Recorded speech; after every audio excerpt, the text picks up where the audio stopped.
Boss Inc. Capital Academy, lighting your way to capital solutions. Thank you for joining us on Capital Academy. Capital Academy is where we advance conversations with entrepreneurs while engaging with investors and industry professionals that support them.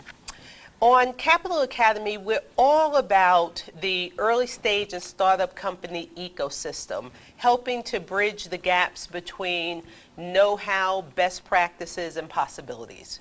On today's segment of Capital Academy, I'd like to welcome Hilton Augustine, who is going to help us in talking through some of the processes that entrepreneurs deal with as it relates to, again, some best practices that are necessary to do what it is that they do.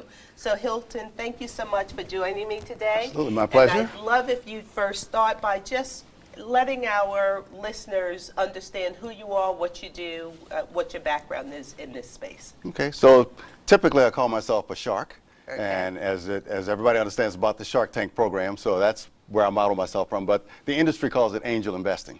So we're angels, Okay. and a typical angel would be an entrepreneur who's had an exit from some other business and has some capital and would like a better return than putting it in a bank at less than 1% or risking it in the stock market, so you go for a little higher risk but a higher return. Right. And so that's what angels do in general. Okay.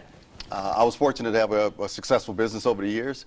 I sold part of it about 6 years ago and set aside some of that funding to do this. Okay. So for the last 6 years or so, I've been investing full-time in Okay. startup companies, looking for those companies that I believe are going to get a huge return for investors. Right. But again, that's the balance of the risk, and of course some don't make Okay. it. But that's pretty much what I do. Do you work as an independent, as a singular angel, or are you working with a group of angels, or how does that work? Okay, most angels are individuals, and some form LLCs and partnerships to combine their resources. But in general, most are part of some kind of group. And it can be formal groups that meet regularly, or they can be online exchanges. Right. Some examples are the Digman Center, which I'm part of. So we have about 40 or 50 angels, and we meet once a month, and we actually have pitches done to us. And we look at the pitches and decide what companies we want to invest in at that point. So Gotcha. that's a formal version. An online version might include things like Angel List. Right. So you got an exchange online where investors know we're looking for entrepreneurs and entrepreneurs on.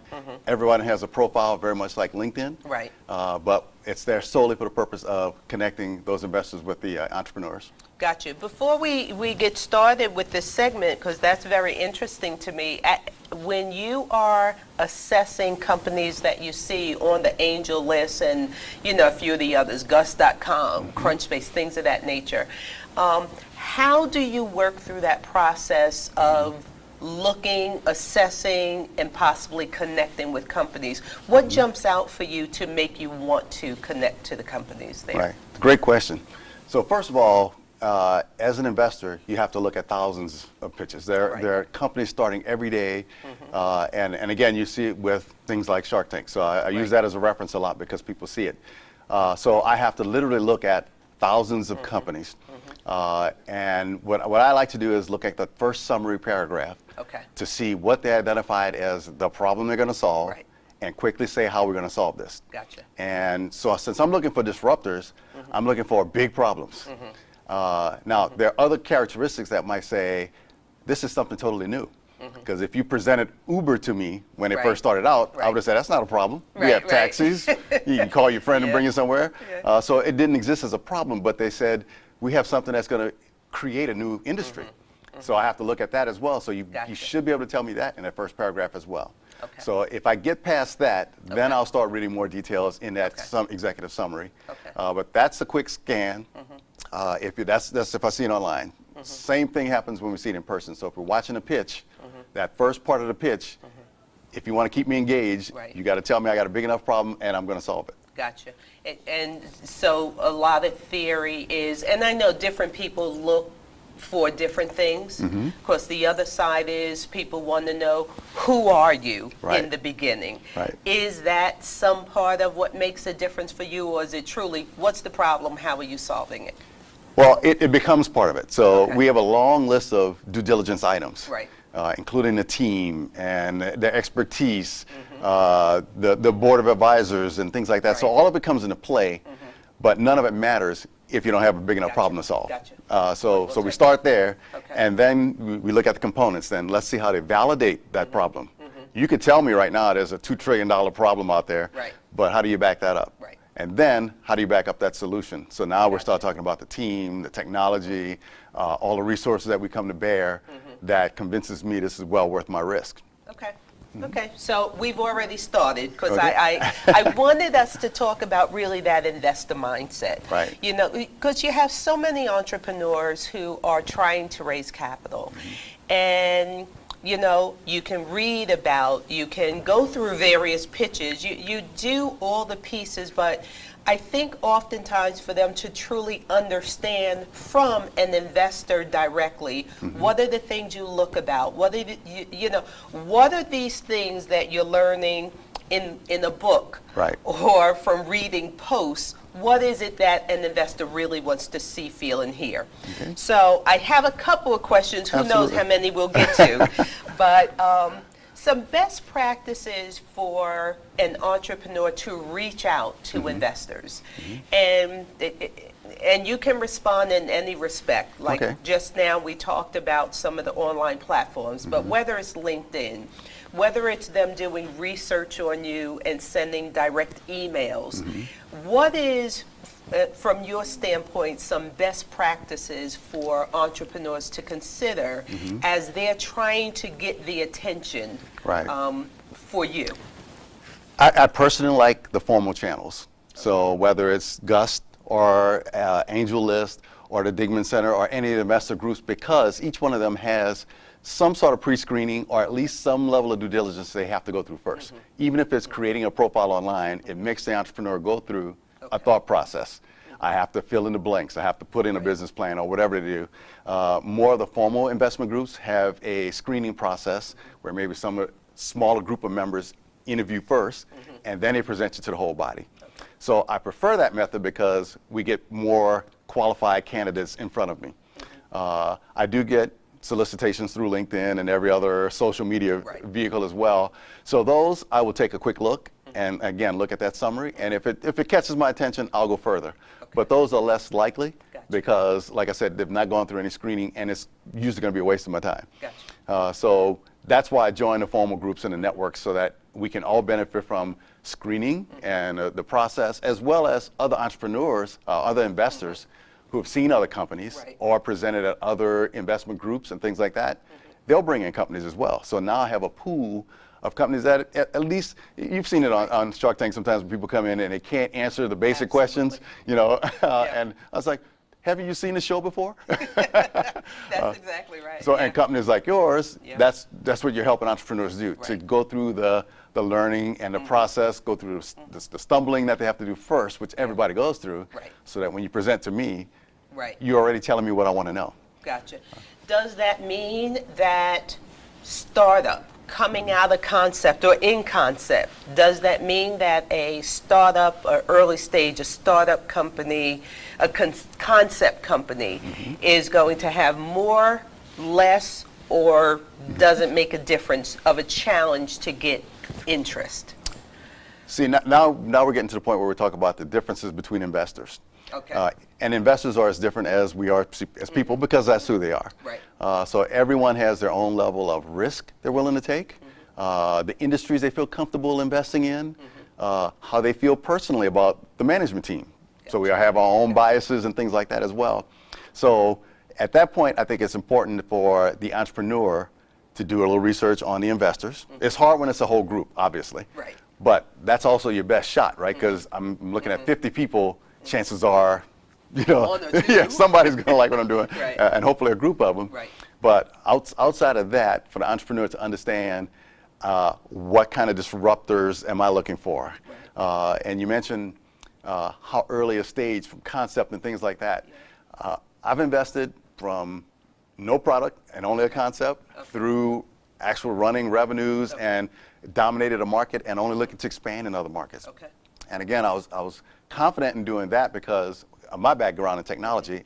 I saw a concept that I said, Gotcha. The risk for me is getting that to a commercial stage, not getting the concept to work. Okay. So it took it from a beta, no real product, no revenue, but if this thing takes off, it's going to be huge. You know, so that's the kind of risk I took on that. But if you brought me something that I said it's close, it's got competitors, it's a evolutionary kind of thing, but not revolutionary. Okay. And so there's some risk in a competitor doing it or a better finance startup who's in your exact same shoes. I may look at the risk a little differently and say either invest less money or do more due diligence, or you have to convince me more that this is going to be better than the next person or the people I don't even know who are sitting in a garage somewhere doing the same thing and they just haven't made themselves public yet. Right. This is outside of what I wanted to talk about, but as you were saying that, this is a question I get from entrepreneurs all the time, so I'm throwing this in here. Credit. How much does an entrepreneur's credit mean to you as an investor? Okay, so again, individually, everybody's a little different. I look at it as one of the things that just tells me how you operate. Okay. So credit is a commitment. It's a commitment to doing something that you committed to and delivering on that. Right. So that, along with everything else you've done and said, like to your previous investors, if there are rounds of investors, whether it's friends and family or other seed investors, you made a commitment with that money. Right. Did you deliver? Gotcha. And that's how we get to the next round. So if I got to the point where I'm really looking at making an investment and I'm saying I'm doing my due diligence, credit, your credit history, things like that become important because it tells me what kind of person I expect financially. And it's just like the banks and everybody else. We're going to give you money and expect you to do something responsible with it that we agree to. And if you got a history of doing that, that helps. Okay. So if the idea is good, you might move forward. If it's not, that could be another reason that sort of Exactly. makes It weighs in the equation. Yeah. It's not a you know, if your credit's bad, it's a no-go. It's just another reason. Gotcha.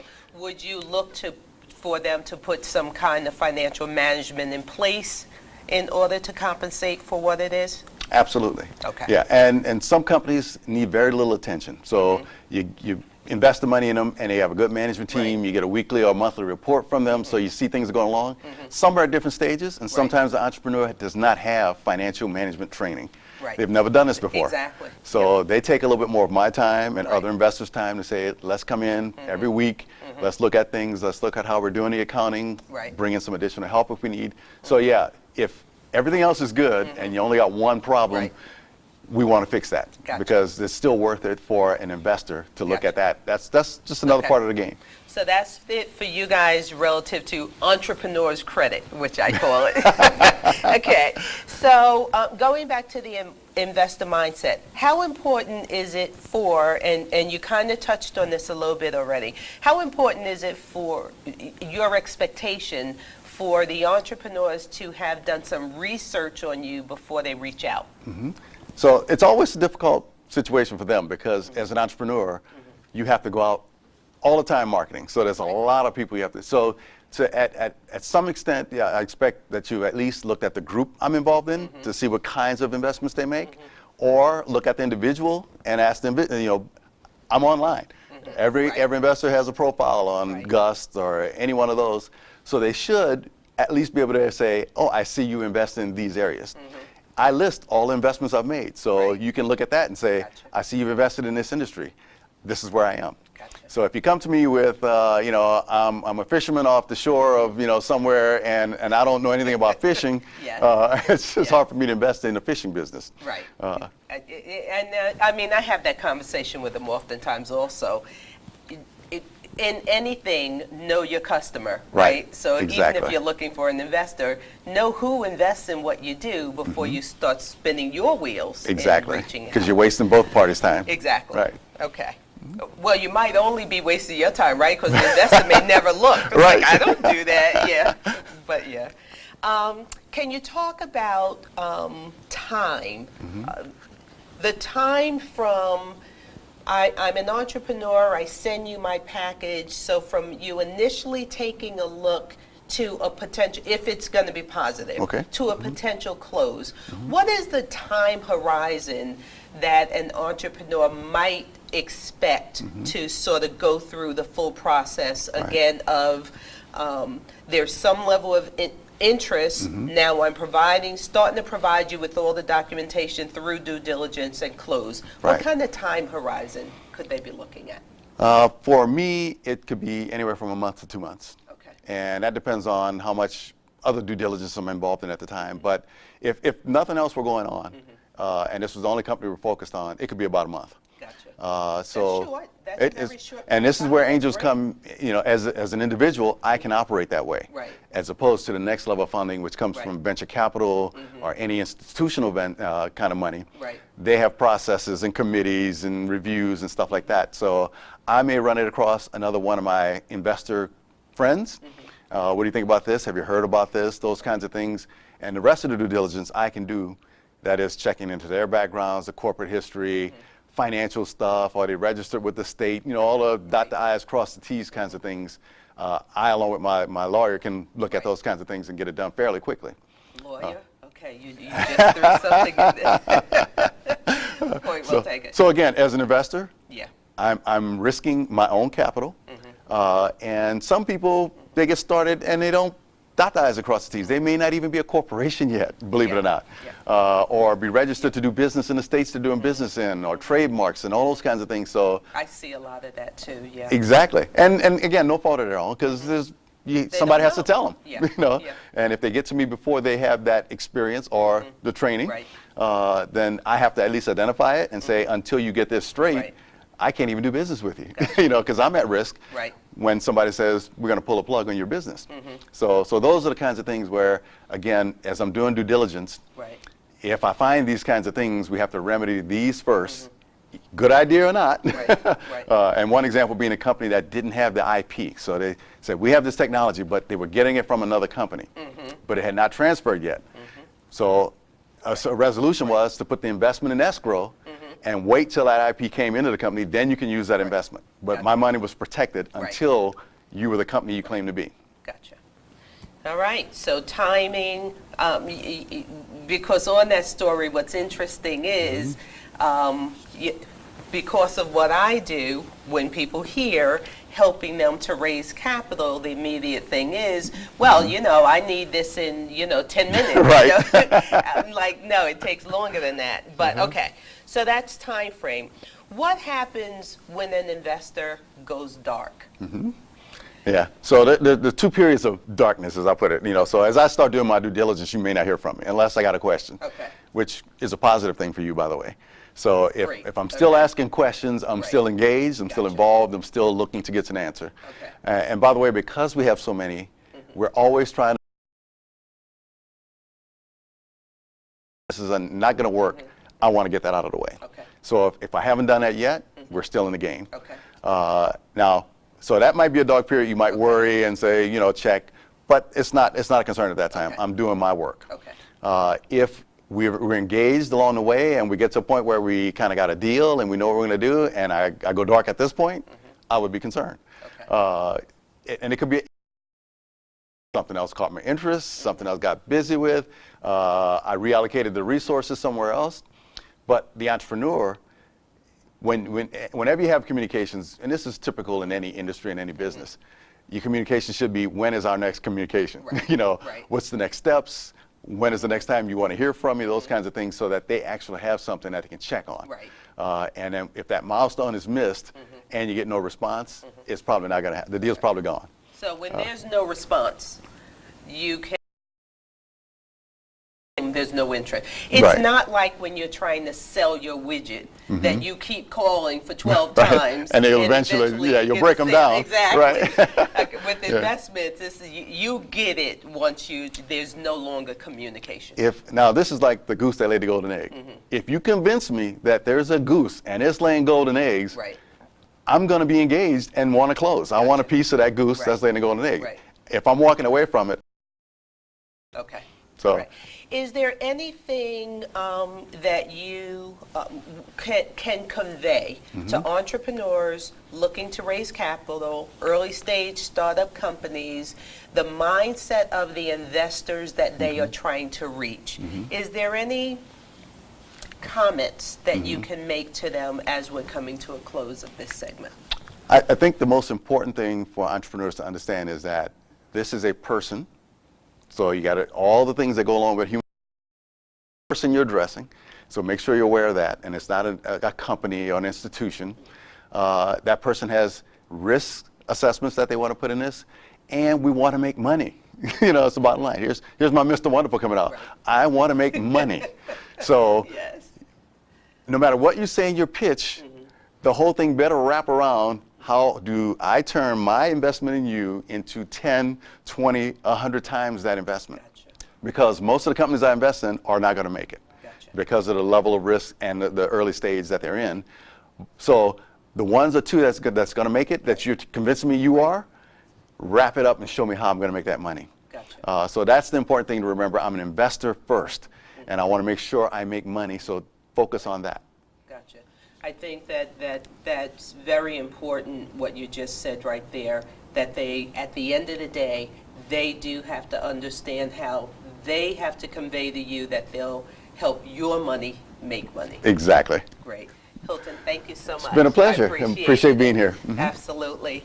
And that's a conversation relative to an investor mindset. So if you are out there, if you're looking to raise capital, I hope that this information just helps you to understand some of the thought processes that's on the other side of your business plan. As you're walking through putting your information together, think about the audience that you're sending that information to if you want a successful raise. Thank you so much for joining us today on this segment of Capital Academy. If you liked what you heard, please share it with your friends, families, others who are also looking to raise capital. And you can always check us out at ibossinktv.net.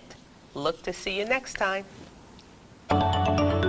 If you have a pressing question, log on to ibossinc.net and click Send Voicemail. We'll look forward to hearing from you.